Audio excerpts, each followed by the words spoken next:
Politics एक साधन है जिसके माध्यम से आप समाज की सेवा कर सकते हैं, चाहे वो ऑर्गन डोनेशन हो, चाहे वो बॉडी डोनेशन हो। जी।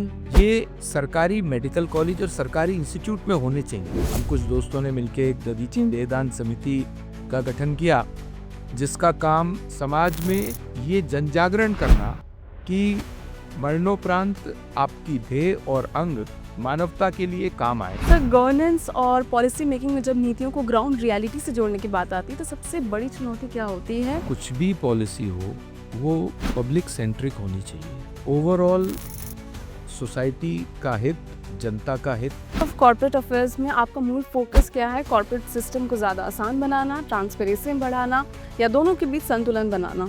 तो हमारा मेन फोकस ट्रांसपेरेंसी और ease of doing business corporate affairs में है। सिंगल विंडो सिस्टम पर हम उनको हर तरह की सुविधा देने का काम भारत की सरकार विशेष तौर से एमएसएमईज के लिए कर रही है। 5 करोड़ तक का लोन बिना गारंटी के देने की बात मोदी जी की सरकार कर रही है। सर, रोड ट्रांसपोर्ट मिनिस्ट्री में इंफ्रास्ट्रक्चर को सिर्फ रोड्स बनाने तक सीमित नहीं रखा गया है, इसे इकोनॉमिक ग्रोथ और एम्प्लॉयमेंट जनरेशन से कैसे जोड़ा जाए? 2014 से पहले भारत का नेशनल हाईवे 92,000 किलोमीटर का था। हमने 11.5 सालों में मोदी जी के नेतृत्व में, नितिन जी के मार्गदर्शन में 60,000 किलोमीटर का नया नेशनल हाईवे बनाया है। तब हम एक रैपिड फायर राउंड करेंगे, fun round. Technology driven governance या ह्यूमन अप्रोच? ह्यूमन अप्रोच के साथ टेक्नोलॉजी को यूज करना चाहिए। ओके। रोड सेफ्टी या faster connectivity? Road safety. Nation first या पीपल फर्स्ट?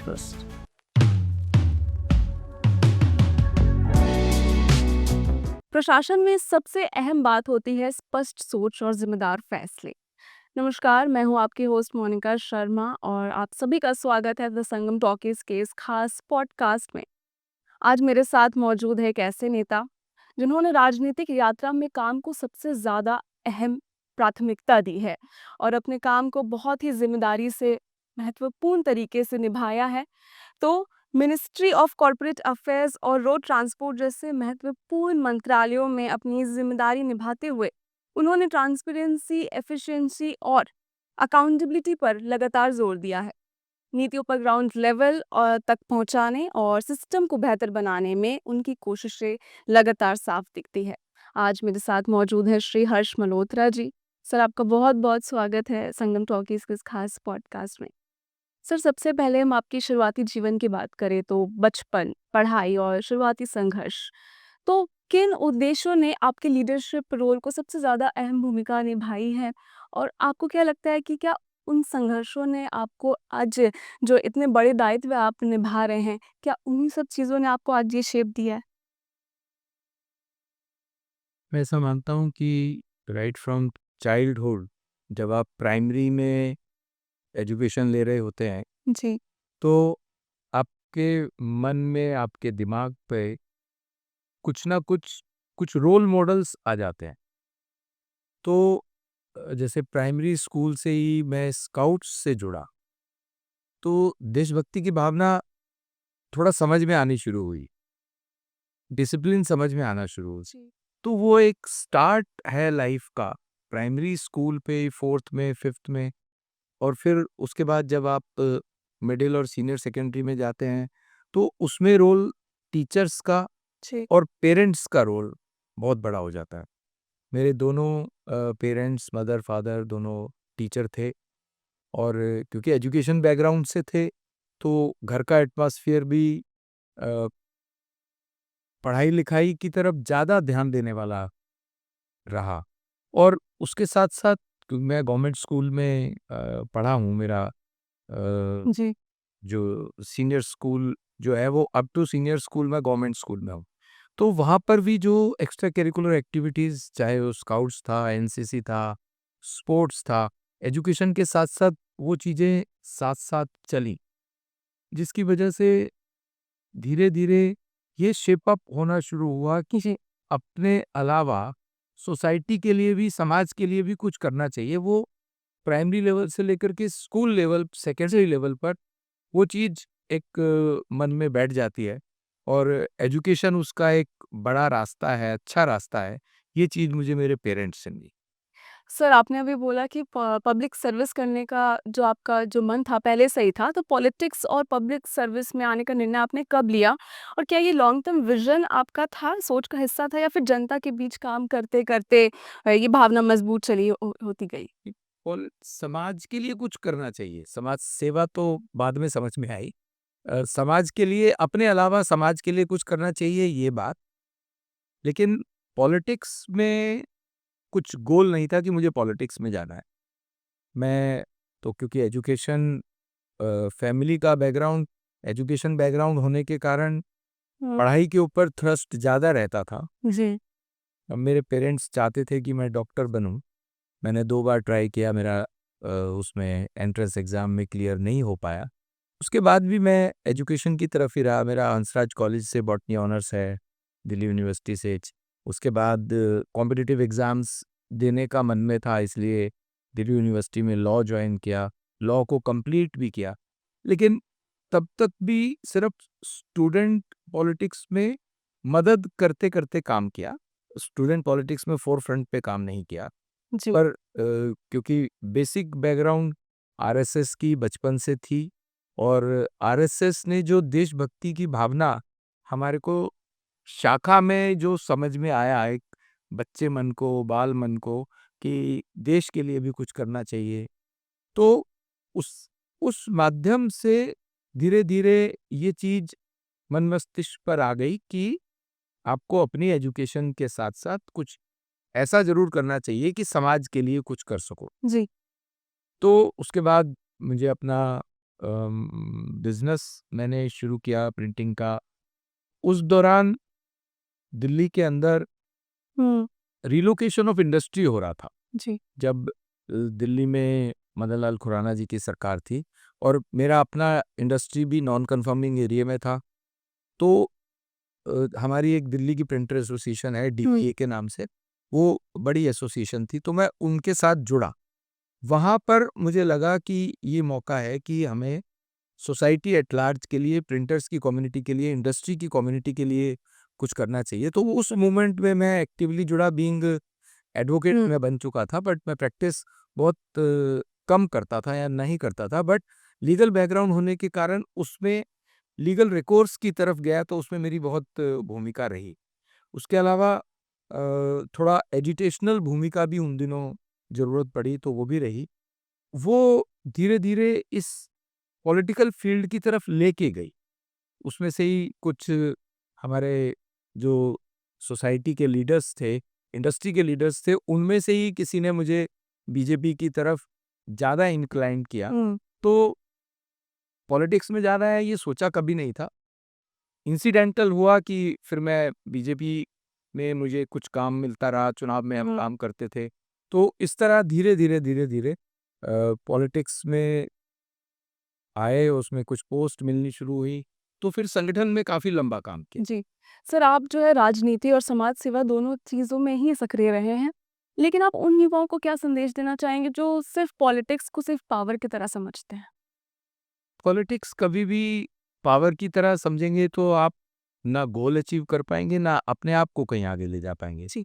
मैं ऐसा समझता हूँ कि पॉलिटिक्स एक साधन है, जिसके माध्यम से आप समाज की सेवा कर सकते हैं। बिल्कुल। पॉलिटिक्स या राजनीति में सिर्फ सत्ता प्राप्ति या सत्ता तक पहुंचना गोल नहीं है, उसके माध्यम से समाज की सेवा करना। जैसे आज जी। आदरणीय प्रधानमंत्री जी का अगर मैं उल्लेख करूं, नरेंद्र मोदी जी का, उन्होंने 2014 में जब प्रधानमंत्री बने थे, तो उनकी पहली पार्लियामेंट के अंदर शपथ लेने के बाद का जो वक्तव्य था, उसमें उन्होंने कहा था कि मेरी ये सरकार गरीबों को समर्पित सरकार है। बिल्कुल। और इसके इसके लिए उन्होंने 200 से अधिक गरीब कल्याण की योजनाएं बनाई। हुँ। न केवल बनाई, बल्कि उनको मूर्त रूप दिया और उनको लगातार अकाउंटेबिलिटी के साथ फॉलो करते हैं। तो हमारा शीर्ष नेतृत्व भी बीजेपी का, सत्ता हमारे लिए एक साधन है जी। समाज की सेवा करने का, अंत्योदय करने का। जी।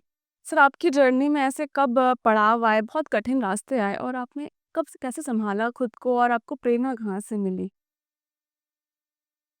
मेरी लाइफ का एक जो थोड़ा डिफ़िकल्ट पड़ाव मैं मानता हूँ कि मैंने बताया कि मैं डॉक्टर बनना चाह रहा था और मेरा जो सेकंड अटेम्प्ट था वो फुल फ़ोर्स के साथ था। उस समय मैं फर्स्ट ईयर ग्रेजुएशन में बॉटनी ऑनर्स कर रहा था और उसके कारण से मेरा बॉटनी पीछे छूट रहा था और मैंने मेडिकल एंट्रेंस के लिए बहुत तैयार किया और अपने आप को मेरा अनलकीली बहुत कम नंबर से मेडिकल कॉलेज में एंट्रेंस, इन दिनों प्राइवेट मेडिकल कॉलेजेस नहीं होते तो थे। यानी कह सकते हैं कि अगर आप राजनीति में नहीं होते तो आज मेडिकल में होते। शायद होते लेकिन वहाँ तो हो ही नहीं पाए।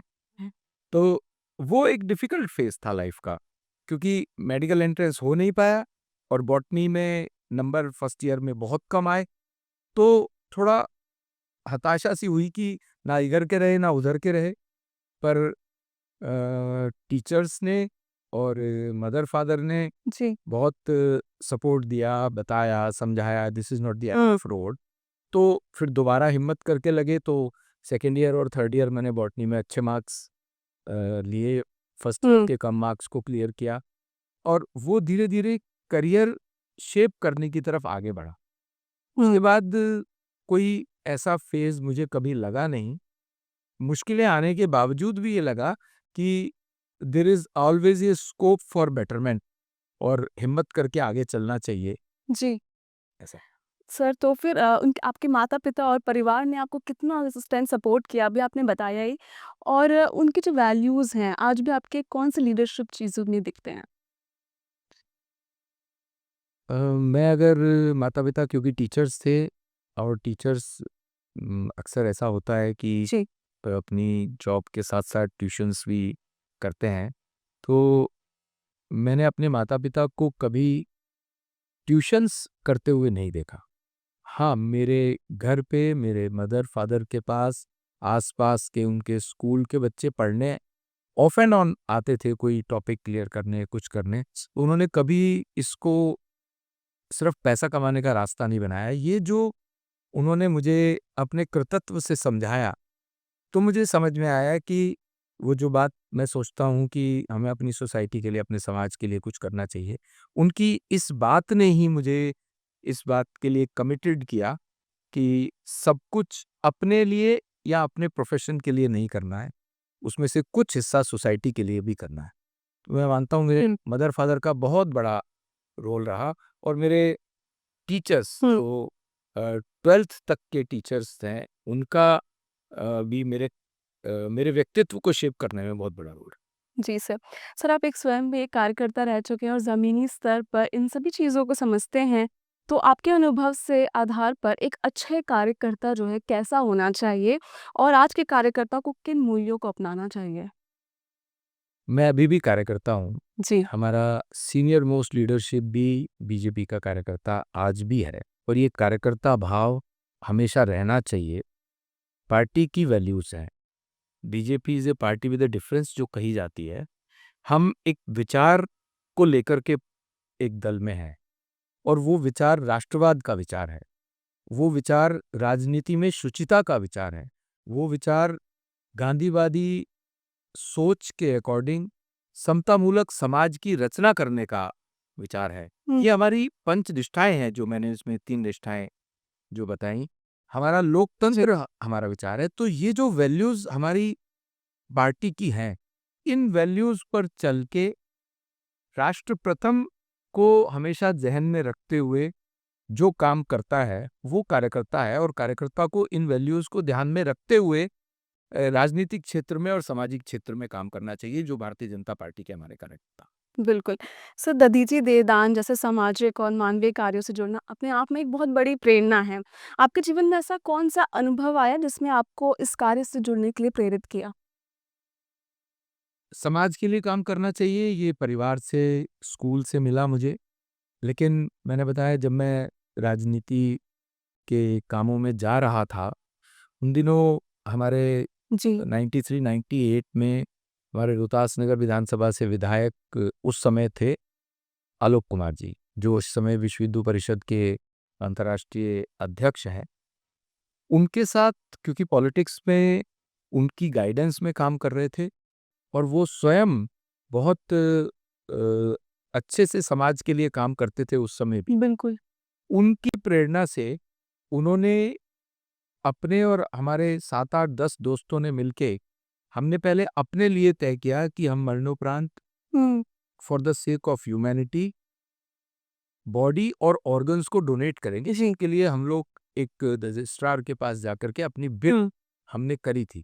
तो आलोक जी इस बात का बड़ा पॉइंट थे हमारे लिए, जिन्होंने हमें इस बात के लिए हुँ, प्रेरित किया और हम उस तरफ बढ़ गए। उसके बाद उन्हीं की प्रेरणा से, उनके सानिध्य में हम कुछ दोस्तों ने मिलके एक दधीचि हुँ, देहदान समिति का गठन किया, जिसका काम आज तक मैं उस समिति का कार्यकर्ता हूँ। जी, अ, समाज में ये जनजागरण करना कि मरणोपरांत आपकी देह और अंग मानवता के लिए काम आए, बिल्कुल। और न केवल जनजागरण करना बल्कि जब हम इस समिति के माध्यम से लोगों को अवेयर करते हैं तो वो कुछ प्लेज फॉर्म्स हमारी समिति के फॉर्म माध्यम से हमें भर के देते हैं। तो उस समय, क्योंकि ये सब डोनेशंस, चाहे वो ऑर्गन डोनेशन हो, चाहे वो बॉडी डोनेशन हो, जी, ये सरकारी मेडिकल कॉलेज और सरकारी इंस्टीट्यूट में होने चाहिए। और कई बार रात को 12 बजे सरकारी इंस्टीट्यूट का या हॉस्पिटल का फ़ोन नहीं उठता है। इस कारण से हमारी समिति, जिस परिवार ने प्लेज किया होता है मरणोपरांत अपनी देह और अंग के दान करने का, और सरकारी हॉस्पिटल के बीच में सेतु का काम करती है।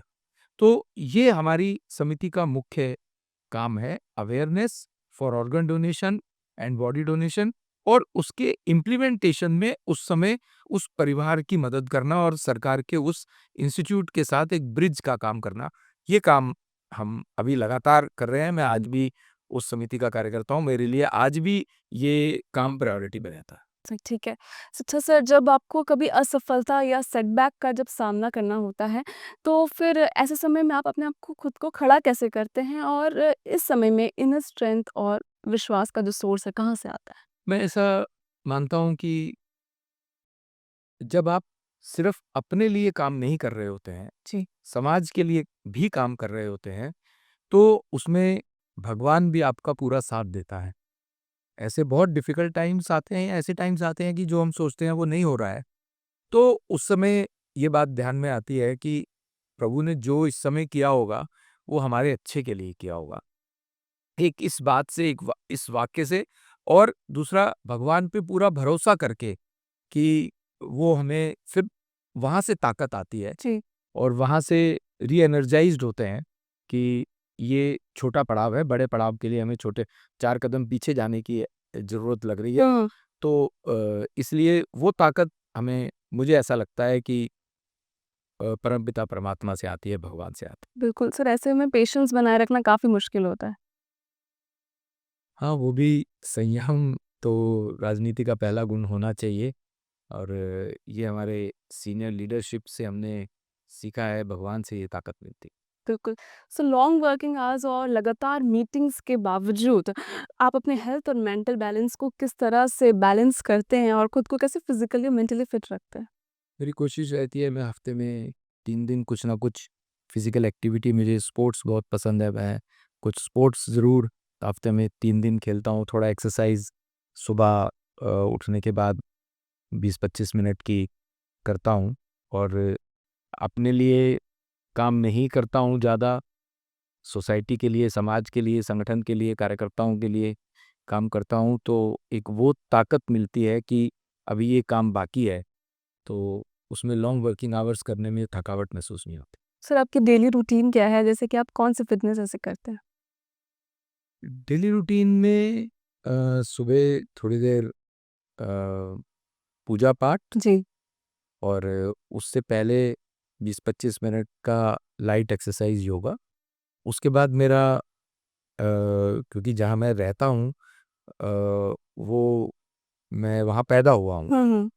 और मैं चाहे मेयर था या मैं दूसरे ऑर्गेनाइजेशनल जिम्मेदारियों पर था, तो मेरा ग्राउंड फ्लोर मेरा ऑफिस रहा है 30 साल से। हुँ। तो अब सांसद हूँ, तो स्थानीय लोग और कॉन्स्टिट्यूएंसी के लोग मिलने आते हैं, तो मैं दिल्ली में हूँ, और सुबह कोई बहुत महत्वपूर्ण काम नहीं है, तो मैं 2 घंटे, ढाई घंटे हुँ, बस्ता के बीच में रहता हूँ, और उसके बाद मेरा फिर जो भी शेड्यूल्ड रूटीन जी।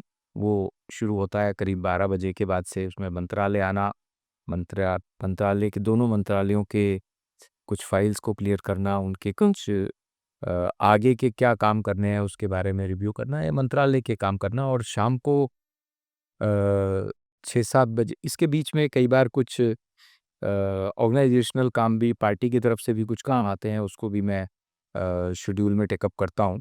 शाम को 6-7 बजे से लेके रात के 9, 10, 11 बजे तक, जब तक कुछ सामाजिक कार्यक्रम, शादी ब्याह, सुख दुख, कुछ धार्मिक बड़े आयोजन होते हैं।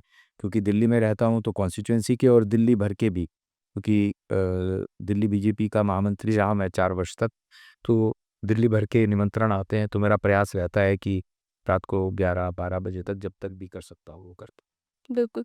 सर, अगर आप पॉलिटिक्स में नहीं होते तो आपकी ज़िंदगी किस दिशा में जाती? क्या आपने पब्लिक सर्विस के अलावा भी क्या कोई सपना देखा था?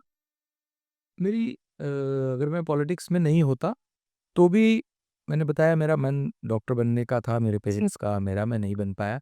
उसके बावजूद भी मेरा जो भी लाइफ प्रोसेस रहा, मैं प्रिंटिंग के काम में भी गया तो भी वहाँ पर दिल्ली की प्रिंटर्स की समस्याओं को लेकर के मैं एक ग्रुप के साथ जुड़ा और उसके लिए मैंने लगातार काम किया।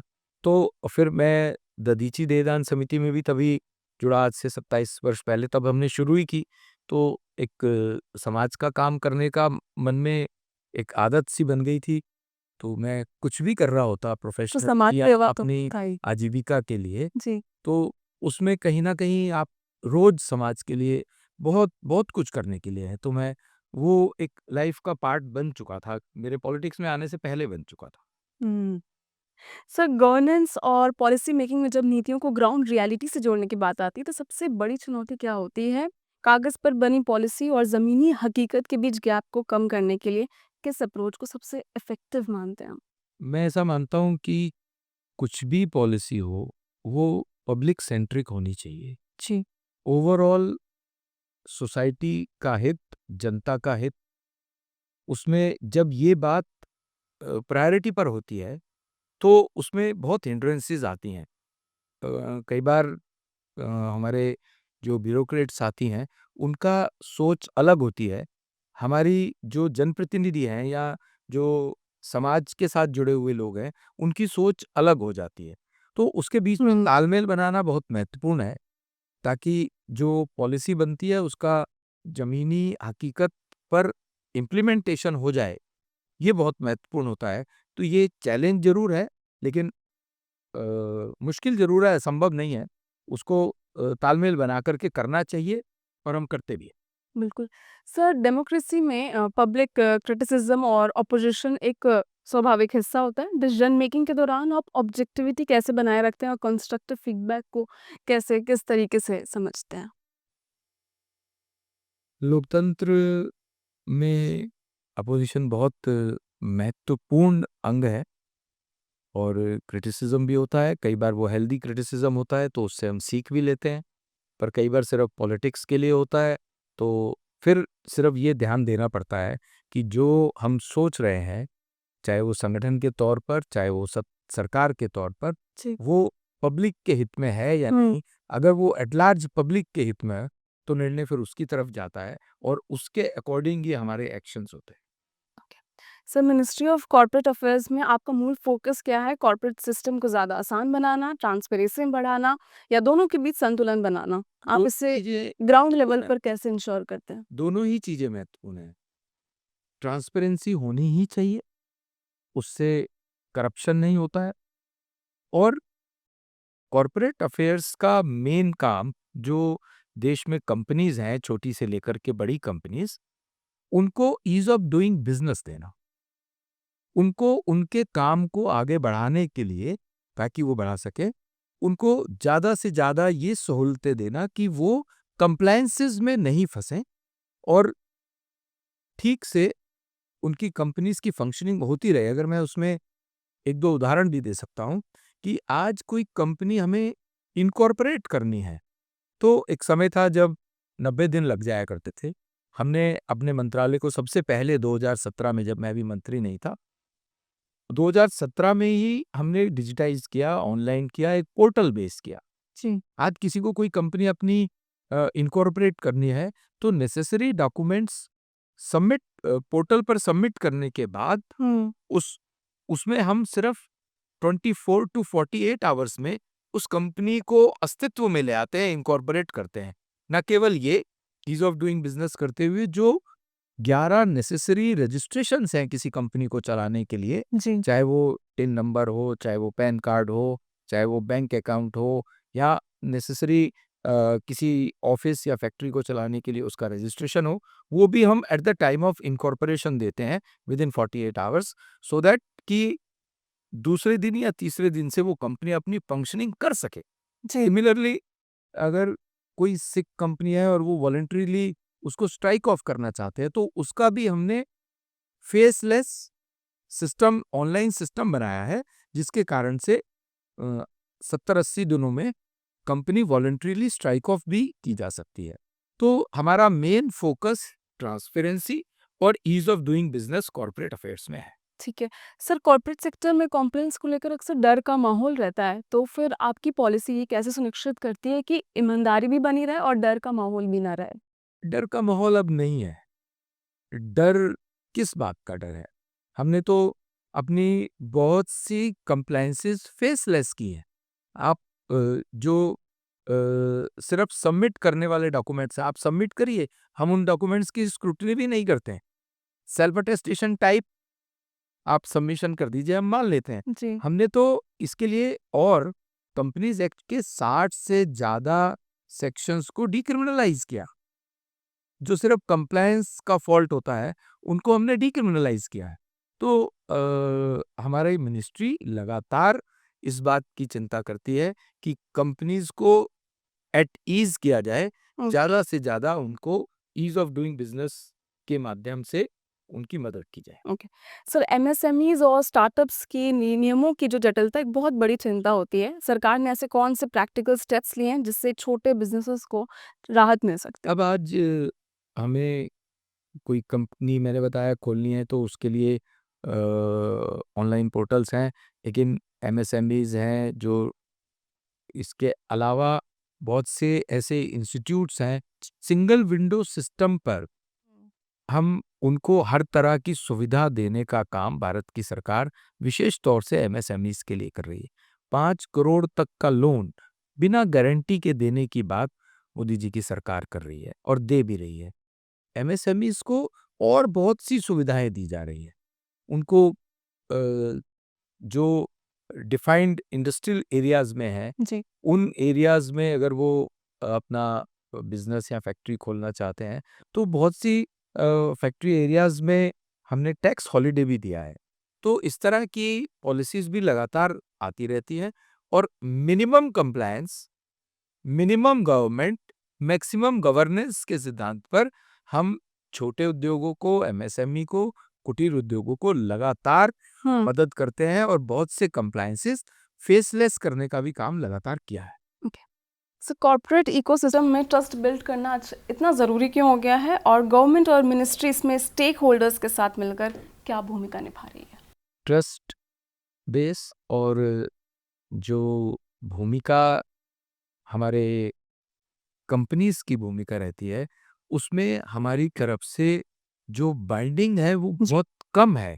मैंने बताया कि 60 से ज़्यादा लॉ हमने डिक्रिमिनलाइज किए हैं और हमारी इनके अलावा भी, कॉर्पोरेट अफेयर्स के अलावा भी, मोदी जी की सरकार ने 1500 से ज़्यादा लॉज जो कॉलोनियल एरा के चले आ रहे थे, जी। उनको या तो हमने डिलीट किया है या उसके अंदर अ, ऐसा सुधार किया है। जी। और एक सबसे बड़ी बात, अभी रिसेंटली हमारी फाइनेंस मिनिस्टर निर्मला सीतारमण जी ने जो हमारा इनकम टैक्स एक्ट है, जो इतना मोटा एक्ट हुआ करता था, उसको इतना कर दिया। इसका अर्थ ये है कि लॉज को सिंप्लीफाई किया है। एक साधारण आदमी भी, किसी को आईटीआर भरनी है तो वो बिना किसी प्रोफेशनल की मदद से भी भर सके, ये एक उदाहरण है। तो इनकम टैक्स लॉ को भी बहुत सिंप्लीफाई किया है और लगातार हम अपने एक्ट्स में अमेंडमेंट लाते हैं। अभी हम आईबीसी में अमेंडमेंट लाने जा रहे हैं ओके। और जो कि उसका एक प्रारूप सिलेक्ट कमेटी को गया था, सिलेक्ट कमेटी ने अभी पार्लियामेंट में उसको फिर सबमिट किया है। तो ये सब सुधार जो कंप्लायंसेस की प्रॉब्लम्स हैं, उनको दूर करने के लिए लगातार मोदी जी के नेतृत्व में हम मिनिमम गवर्नमेंट, मैक्सिमम गवर्नेंस को ध्यान में रखते हुए कर रहे हैं। जी। सर, आने वाले समय में आप मिनिस्ट्री ऑफ कॉर्पोरेट अफेयर्स की जो पॉलिसीज़ है, किस दिशा में जाते हुए देख रहे हैं? ज़्यादा सिंपल, ज़्यादा डिजिटल या फिर ज़्यादा ट्रांसपेरेंट? कि हम इसको ट्रांसपेरेंसी की तरफ तो ले जाते ही हैं जी, और सिंप्लीफिकेशन की तरफ भी ले जा रहे हैं। ओके। हुँ। सर, रोड ट्रांसपोर्ट मिनिस्ट्री में इंफ्रास्ट्रक्चर को सिर्फ रोड्स बनाने तक सीमित नहीं रखा गया है। इसे इकोनॉमिक ग्रोथ और एम्प्लॉयमेंट जनरेशन से कैसे जोड़ा जा रहा है? 2014 से पहले भारत का नेशनल हाईवे 92,000 किलोमीटर का था। हमने 11 साढ़े 11 सालों में मोदी जी के नेतृत्व में, नितिन जी के मार्गदर्शन में 60,000 किलोमीटर का नया नेशनल हाईवे बनाया है। लगभग इस समय 1,50,000 किलोमीटर का नेशनल हाईवे देश में है। तो ये सिर्फ कंक्रीट की रोड भर नहीं है, ये देश की इकोनॉमी की रोड है। इसमें जब हम 1 रुपया अपने रोड इंफ्रास्ट्रक्चर पर खर्च करते हैं, जी। तो वो उसका 3 गुने का इम्पैक्ट जीडीपी पे देता है। मतलब हुँ, 3 रुपए का इम्पैक्ट जीडीपी पे पॉजिटिव इम्पैक्ट देता है। एम्प्लॉयमेंट की बात करूँ तो पिछले 5 साल में हमने अपने रोड इंफ्रास्ट्रक्चर के माध्यम से 550 करोड़ मैन डेज़ का एम्प्लॉयमेंट जनरेट किया है। चाहे वो डायरेक्ट हो, इनडायरेक्ट हो, जी। इंड्यूस्ड हो। इसके अलावा आज प्रधानमंत्री ग्रामीण सड़क योजना के माध्यम से, जो कि पिछले साढ़े 11 सालों में हमने 4 लाख किलोमीटर का ग्रामीण सड़क योजना बनाया है, 2014 से लेकर के और 25 तक। जी। और 14 से पहले ये जब अटल जी के रेजिम में शुरू हुई थी ये योजना, तो 3.5 लाख किलोमीटर था। आज लगभग 7.5 लाख किलोमीटर का ग्रामीण सड़क योजना है, जो गाँव के अंदर की सड़कें हैं, जो कि मोदी जी की सरकार ने बनाई हैं।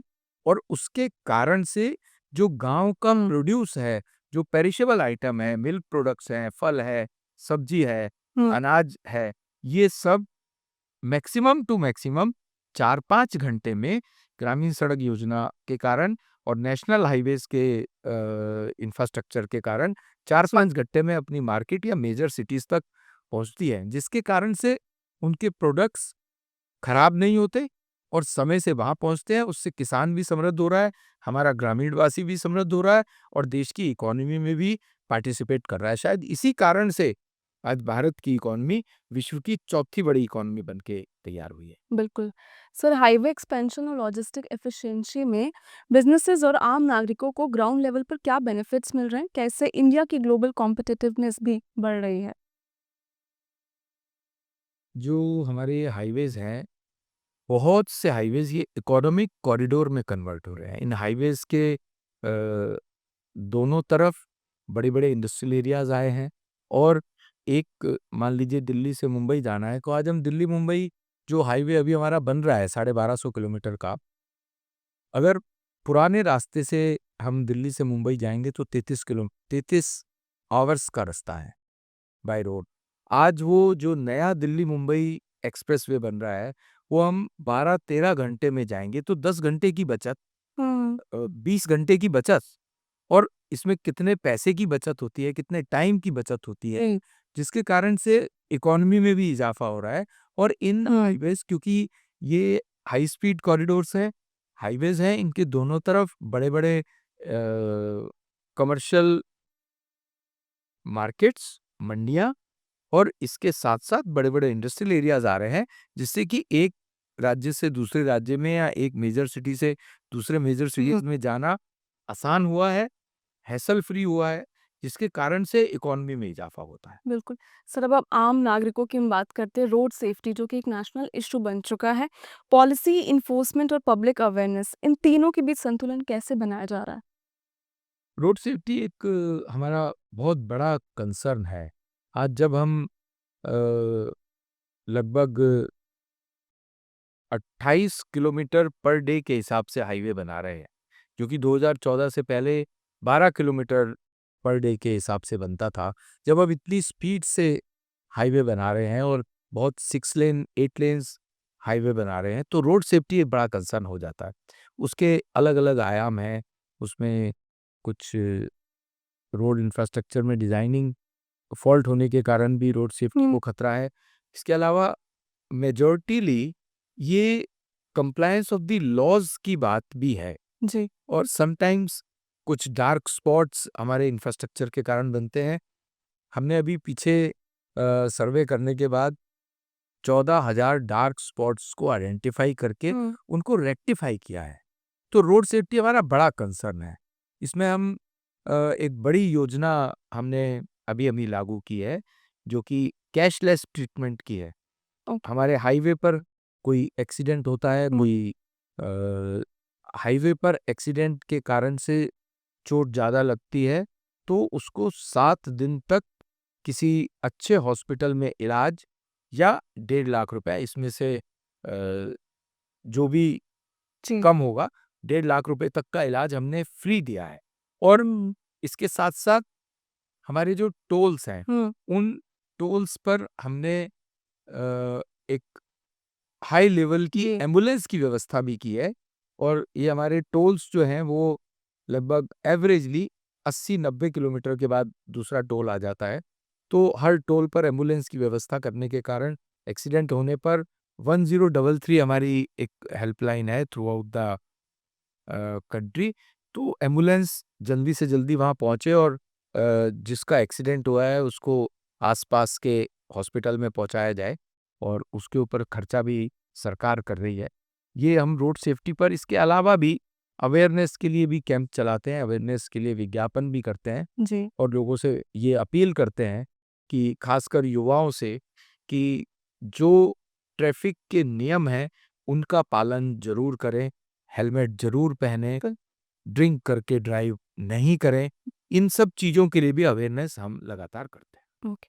सर, एआई, डेटा एनालिटिक्स और टेक्नोलॉजी ट्रांसपोर्ट गवर्नेंस में क्या प्रैक्टिकल बदलाव ला रही है, जिन्हें आम नागरिक सीधे महसूस कर सकते हैं? देखिए, एआई बहुत महत्वपूर्ण है, हुँ। जिससे हम डेटा कलेक्ट कर के ये असर्टेन कर पाते हैं जी। कि इस हाईवे पर ट्रैफिक बढ़ रहा है, लगातार वो डेटा से ही पता लगेगा और यहाँ पर एक्सीडेंटल पॉइंट्स बन गए हैं किसी भी कारण से, तो ये एनालिसिस हमें डेटा से मिलता है, जो एआई के माध्यम से हम उसका एनालिसिस हमारी एक टीम है मंत्रालय में, जो लगातार थ्रू आउट इंडिया इस काम को करती है और उसके बाद जो एनालिसिस आता है, उससे जो इन्फ्रेंस आता है, उस इन्फ्रेंस के आधार पर हम जो कुछ भी रेक्टिफाई करना है या कुछ नया करना है उसके अकॉर्डिंग और पर्टिकुलरली नए प्रोजेक्ट्स में उसमें और सुधार कर पाते हैं, तो एआई इसमें हम एआई की असिस्टेंस से ओके। सर, इंडिया की रोड और ट्रांसपोर्ट इंफ्रास्ट्रक्चर को 2047 के विजन के साथ अलाइन करने की आपकी लॉन्ग टर्म स्ट्रैटेजी क्या है? इस विजन में कॉमन सिटीजन की भूमिका को आप कैसे देखते हैं? 2047 में भारत विकसित हो, इसके लिए प्रधानमंत्री जी लगातार हर डिपार्टमेंट में एक विज़न के साथ काम करने के लिए उनका हमें मैंडेट रहता है।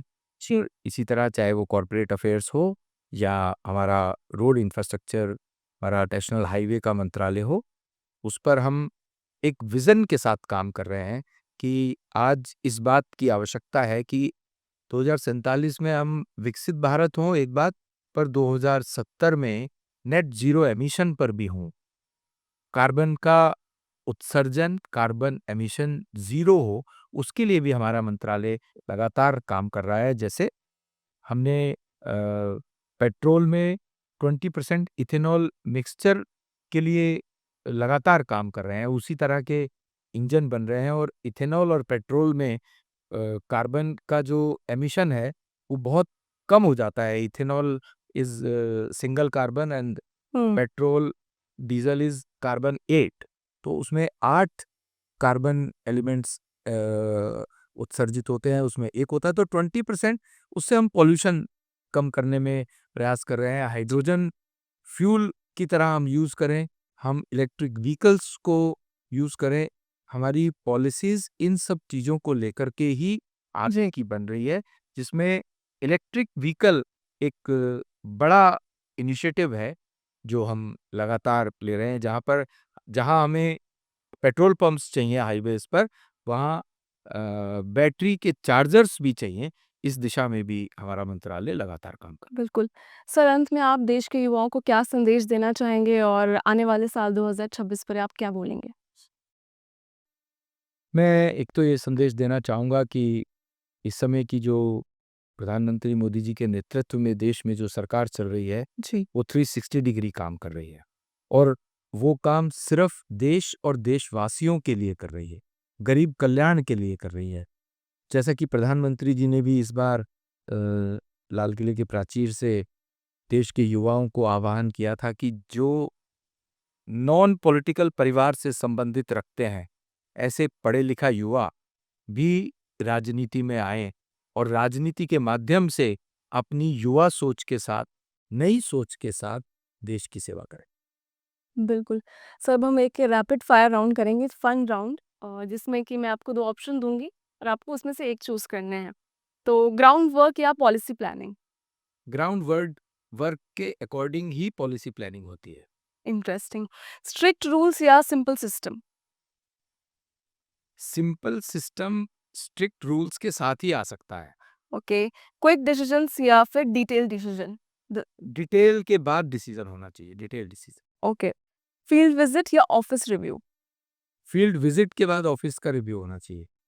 बिल्कुल। एक्सपीरियंस या fresh thinking? Experience is always better than fresher. Thinking. Okay. Discipline या फ्लेक्सिबिलिटी? डिसिप्लिन।